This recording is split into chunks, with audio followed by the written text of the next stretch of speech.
The amber glow of oil lamps cast long shadows across the dusty streets of Tombstone, Arizona, on the night of November 3, 1881. Just 8 days after the infamous gunfight at the OK Corral had left 3 men dead and the town reeling from violence, another storm was brewing in the heart of the mining boomtown. What happened that night at the Crystal Palace Saloon would make the OK Corral incident seem like a mere prelude to the carnage that was about to unfold. Subscribe now to witness the untold story of 4 women who turned Tombstone's bloodiest saloon into a graveyard, and changed the balance of power in the American frontier forever. Tombstone in 1881 was a city of contradictions, a place where fortunes were made and lost in a single card game, where silver flowed like water from the mines, and where death came as easily as a whiskey shot. The recent arrival of over 110 saloons and gambling houses had transformed the desert settlement into what many called the deadliest town in the West. But beneath the surface of legitimate mining operations lay a shadow economy controlled by rustlers, smugglers, and killers known collectively as the Cowboys. The Crystal Palace Saloon stood at the epicenter of this lawless world, its mahogany bar and crystal chandeliers imported at great expense from San Francisco. Unlike the more refined Oriental Saloon where Wyatt Earp held gambling concessions, the Crystal Palace catered to the rougher elements of frontier society. Here, cattle thieves planned their next raid, stagecoach robbers divided their spoils, and killers for hire negotiated their deadly contracts over rotgut whiskey and marked cards. On this particular November night, 8 of the most dangerous cowboys in Cochise County had gathered at the Crystal Palace to celebrate their latest triumph: the successful intimidation of several Mexican-American families into abandoning their land claims near the Dragoon Mountains. These men weren't mere thieves. They were the enforcers of a systematic campaign to drive undesirable populations from valuable mining territory through violence and terror. The leader of this group was Red McCready, a former Confederate cavalry officer whose scarred face bore witness to years of frontier violence. McCready had earned his reputation by personally killing at least 12 men, including 2 Arizona Rangers who had gotten too close to his cattle rustling operation.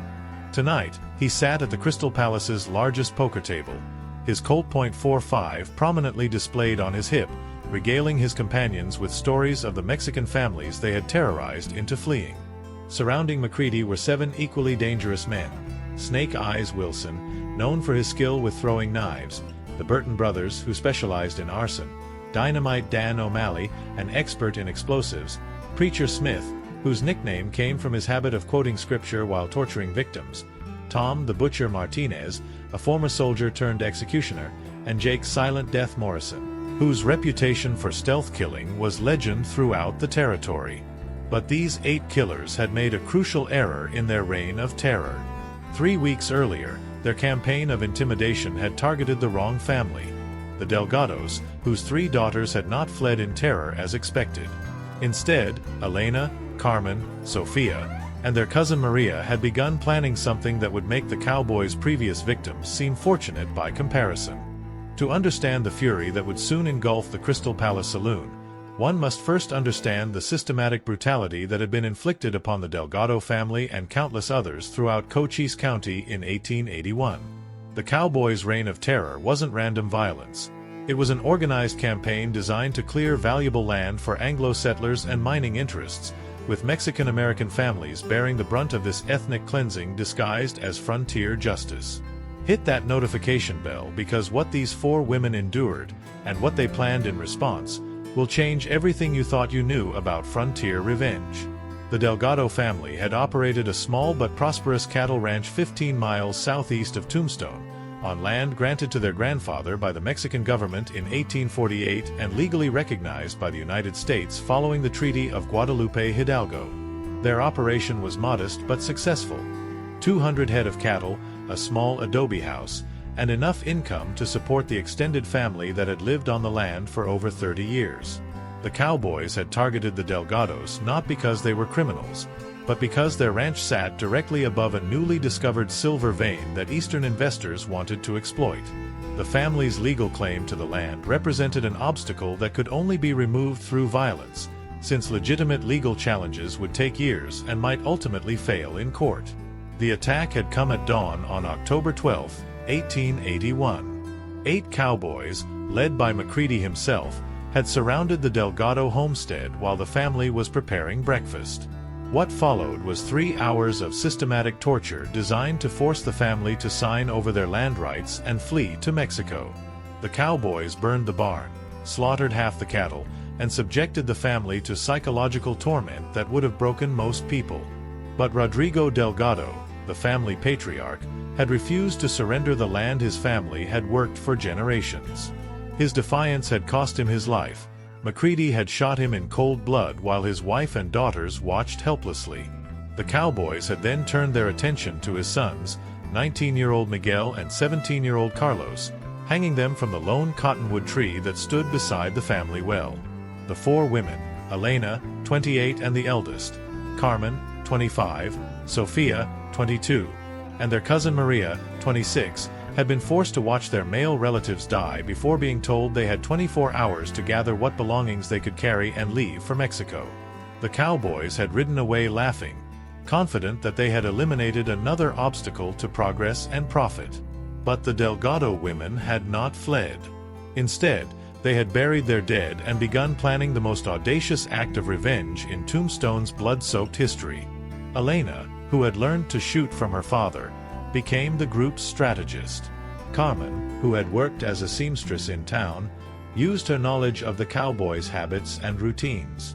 Sofia, the youngest but perhaps most determined, volunteered to infiltrate the saloons to gather intelligence. Maria, who had been married to a vaquero killed in an earlier cowboy raid, brought weapons and ammunition she had been secretly collecting for months. Their plan was methodical and ruthless. They would wait for the Cowboys to gather at the Crystal Palace, something they did every 2 weeks to divide the proceeds from their various criminal enterprises. The women would enter the saloon disguised as working girls, a common sight in Tombstone's entertainment district. Once inside, they would position themselves strategically around the Cowboys' table, then execute their targets simultaneously before escaping in the confusion. The plan required split-second timing, nerves of steel, and a willingness to commit cold-blooded murder. But after watching their fathers, brothers, and husbands killed by these same men, the Delgado women had moved far beyond conventional morality. They weren't seeking justice, they were seeking extinction of the men who had destroyed their family. For 3 weeks, the women had prepared with the dedication of professional soldiers. They practiced with their weapons daily, studied the Crystal Palace's layout, and established escape routes through Tombstone's maze of alleys and mining shafts.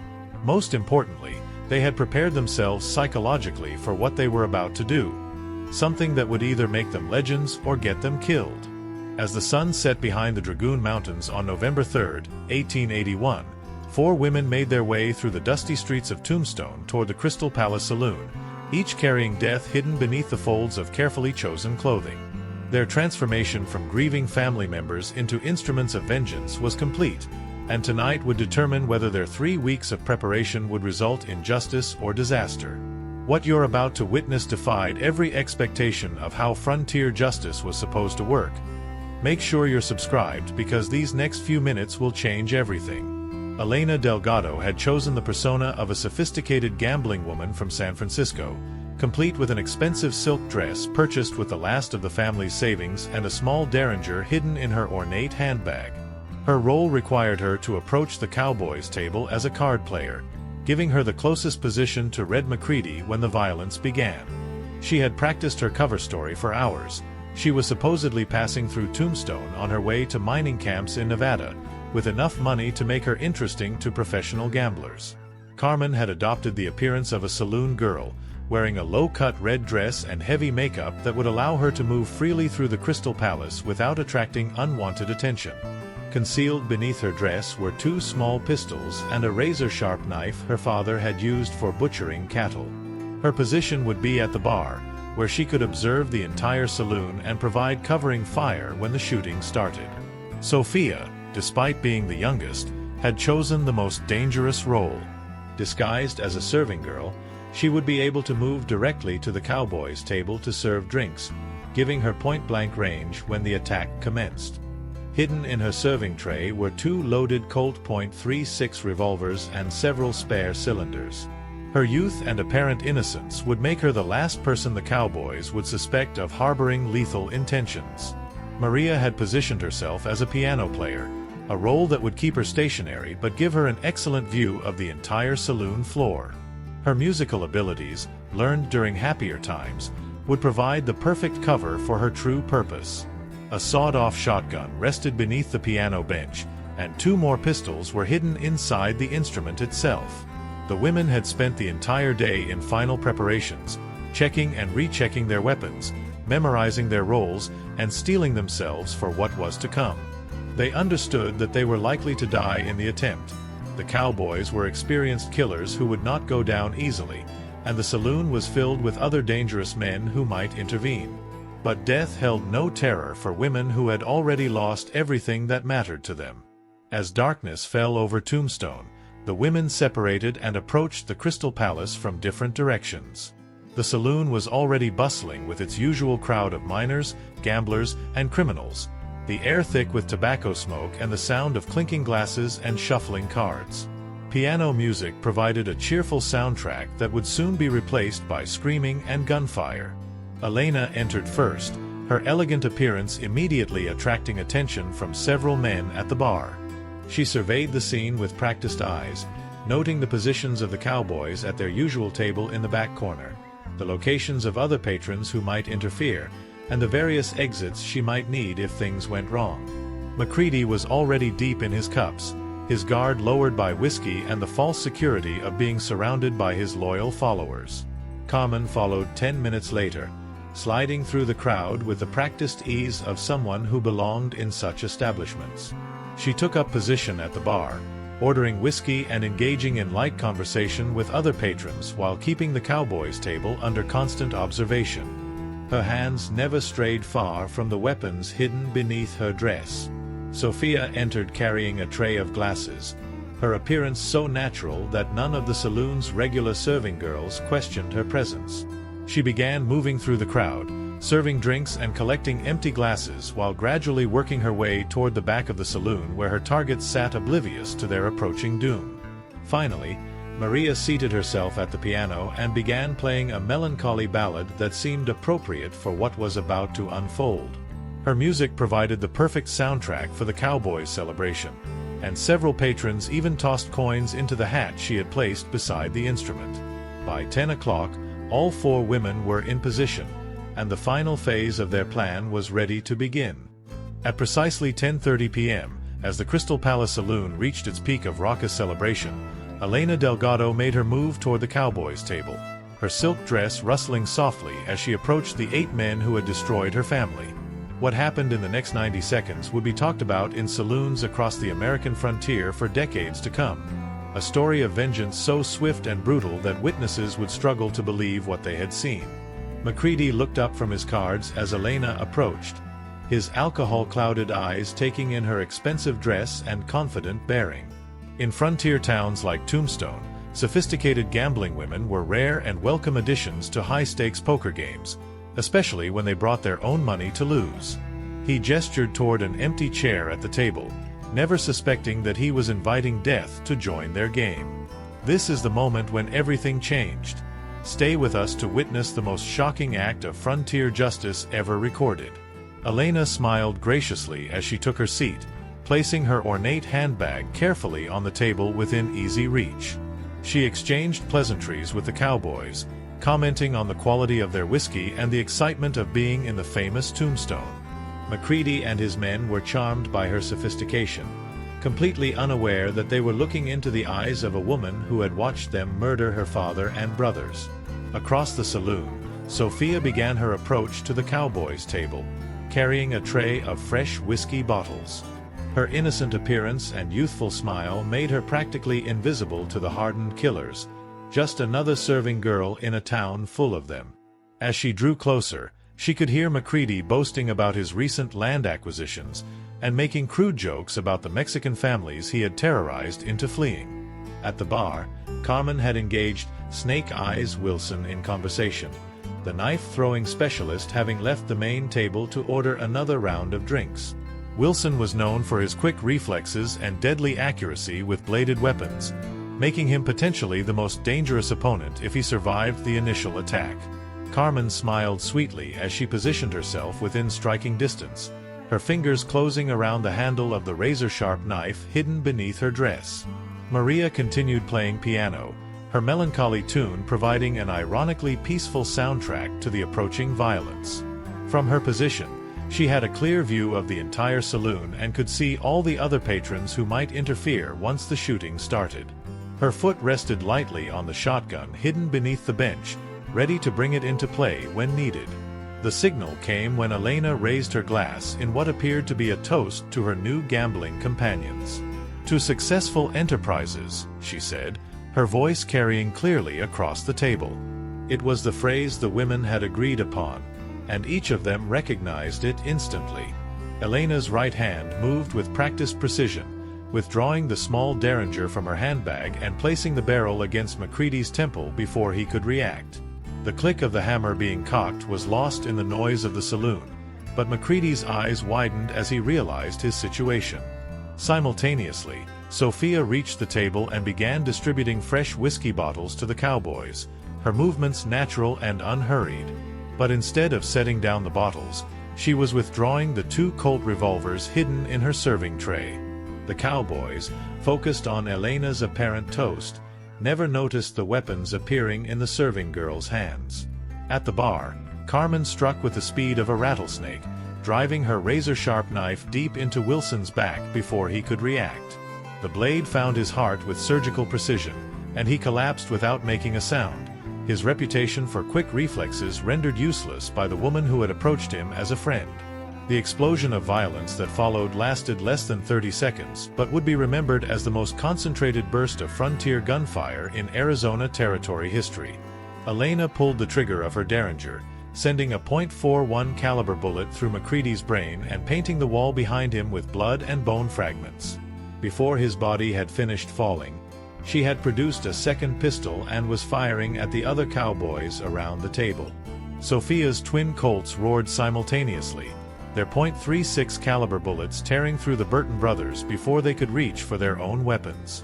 The brothers, specialists in arson who had burned dozens of homes and businesses, died within seconds of each other, their blood spreading across the green felt of the poker table. The remaining Cowboys, O'Malley, Smith, Martinez, and Morrison, reacted with the speed of experienced killers, diving for cover and reaching for their weapons. But they had been caught completely off guard, and the women had positioned themselves with tactical precision that gave them every advantage. Maria abandoned her piano and brought the sawed-off shotgun into play, its devastating blast catching Preacher Smith as he tried to overturn the table for cover. The man who had quoted scripture while torturing his victims died with his mouth open in surprise, his body nearly cut in half by the concentrated force of buckshot at close range. The Crystal Palace Saloon erupted into complete chaos as gunsmoke filled the air and the surviving Cowboys fought desperately for their lives against 4 women who had transformed from victims into angels of death.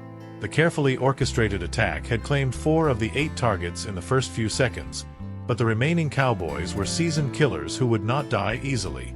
What happened next would be remembered as the most vicious close-quarters gunfight in frontier history.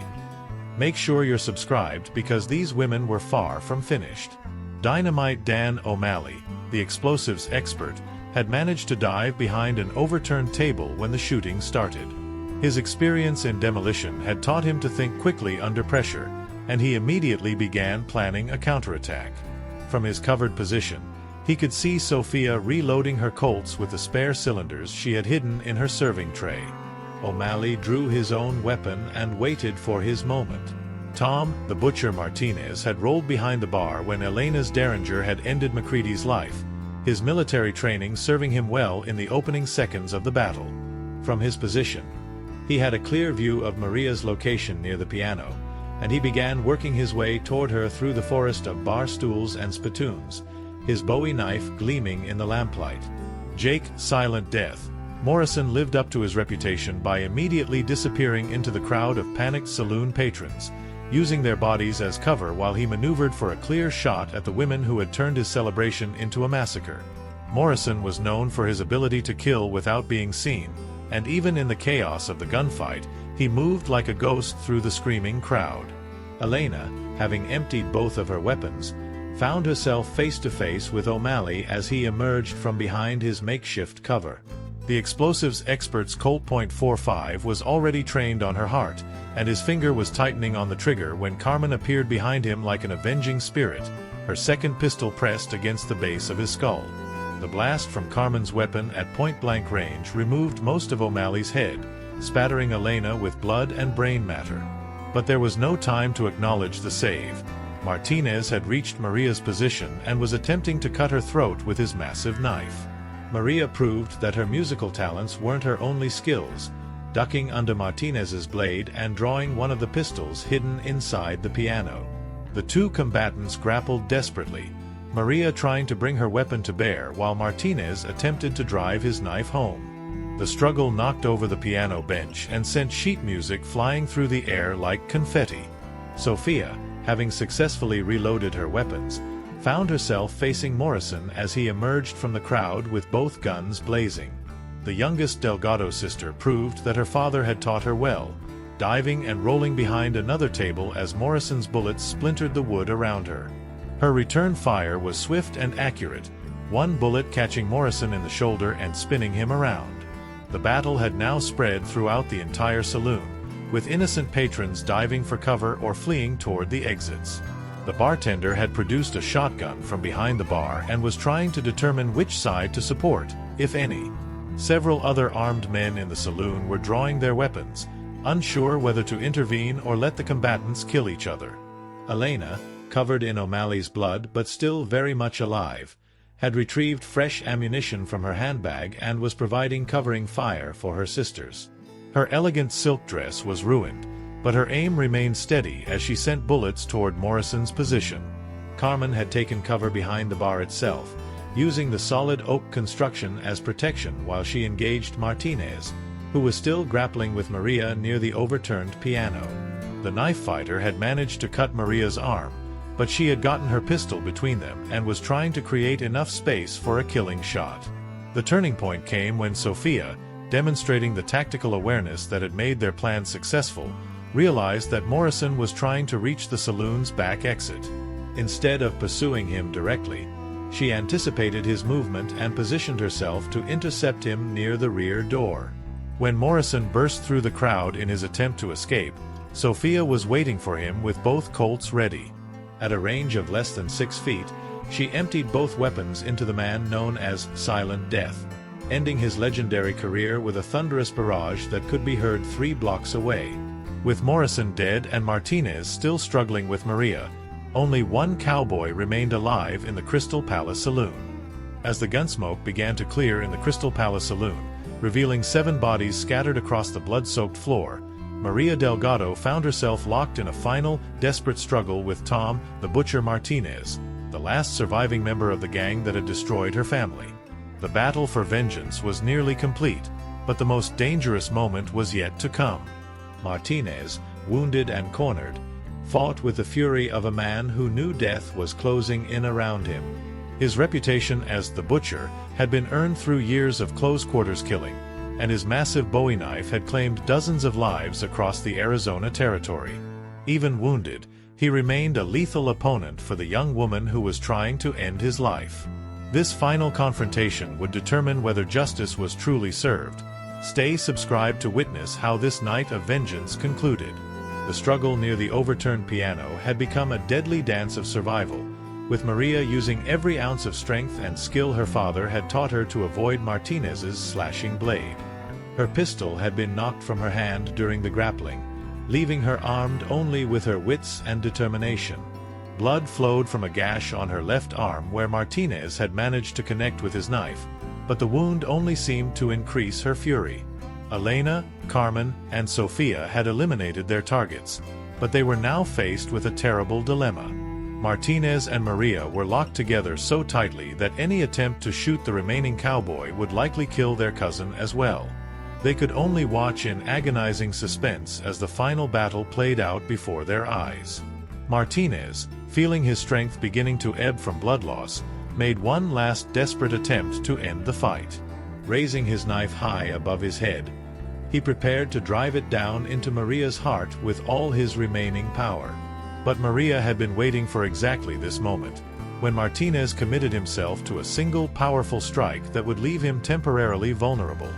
As the knife began its downward arc, Maria twisted sideways and drove her knee upward with devastating force, catching Martinez in the solar plexus and doubling him over in agony.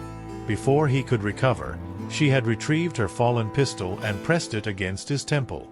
"This is for my father," she whispered, her voice barely audible over Martinez's labored breathing. "This is for my brothers. This is for every family you destroyed."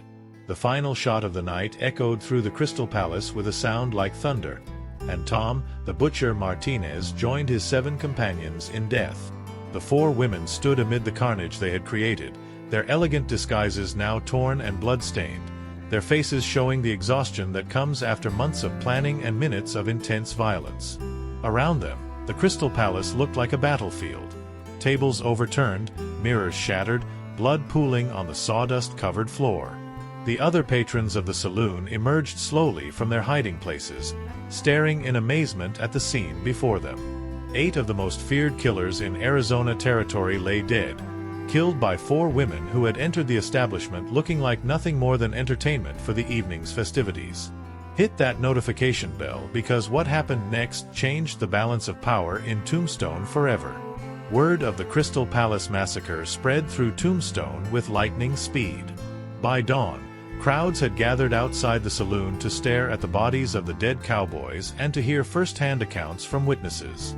The Tombstone epitaph would later describe it as the most complete and methodical elimination of criminal elements ever witnessed in the American frontier. But the Delgado women had vanished as completely as smoke on the wind. In the confusion following the gunfight, they had slipped away from the saloon and disappeared into the maze of mining shafts and canyons that surrounded Tombstone. Despite massive manhunts organized by territorial authorities, no trace of them was ever found. Some claimed they had fled to Mexico, where they lived out their days as folk heroes celebrated in corridos and legends passed down through generations. Others insisted they had traveled north, changing their names and disappearing into the growing cities of the American West. A few maintained that they had never left Cochise County at all, living quietly among the Mexican-American families they had avenged. The impact of their actions extended far beyond the 8 dead cowboys. The systematic elimination of McCready's gang sent shockwaves through the criminal underworld of Arizona territory. Other outlaw groups, seeing what had happened to some of the most feared killers in the region, began to reconsider their tactics of intimidation and terror. Mexican-American families throughout Cochise County found that the harassment and violence they had endured began to decrease significantly. The message sent by the Crystal Palace massacre was clear. There would be consequences for those who targeted innocent families, and those consequences might come from the most unexpected sources. The legal system struggled to respond to the unprecedented situation. While the 8 dead cowboys had been wanted for dozens of crimes, the women who killed them had technically committed murder under territorial law. However, public opinion was overwhelmingly supportive of their actions, and no grand jury could be found that would indict them. Governor Frederick Triddle issued a statement calling the incident a regrettable example of frontier violence. But privately, many officials were relieved that the Cowboys' reign of terror had finally ended. The territorial legislature even passed a resolution noting that while vigilante justice was not to be encouraged, citizens had the right to defend themselves when law enforcement proved inadequate. Subscribe to our channel and hit that notification bell because the legend of the Delgado women inspired similar acts of resistance throughout the American frontier. The Crystal Palace Saloon was rebuilt within 6 months, but it never again served as a gathering place for criminals and killers. The new owners installed a memorial plaque near the spot where the gunfight had taken place, dedicating the establishment to all those who died in the pursuit of justice on the American frontier. The story of the 4 women who avenged their family became one of the most enduring legends of the Old West, inspiring countless books, songs, and eventually Hollywood films. But the real legacy of Elena, Carmen, Sofia, and Maria Delgado was not found in popular entertainment. It was found in the changed behavior of those who would prey upon the innocent. For the first time in the history of the American frontier, potential victims had demonstrated that they could become predators when pushed beyond their limits. The balance of power that had favored outlaws and criminals for so long had been permanently altered by 4 women with nothing left to lose and everything to gain. The Delgado women proved that justice, when the law fails to provide it, can come from the most unexpected sources. Their story remains a testament to the power of determination, the importance of family loyalty, and the truth that sometimes the only way to stop a monster is to become something more dangerous than the monster itself.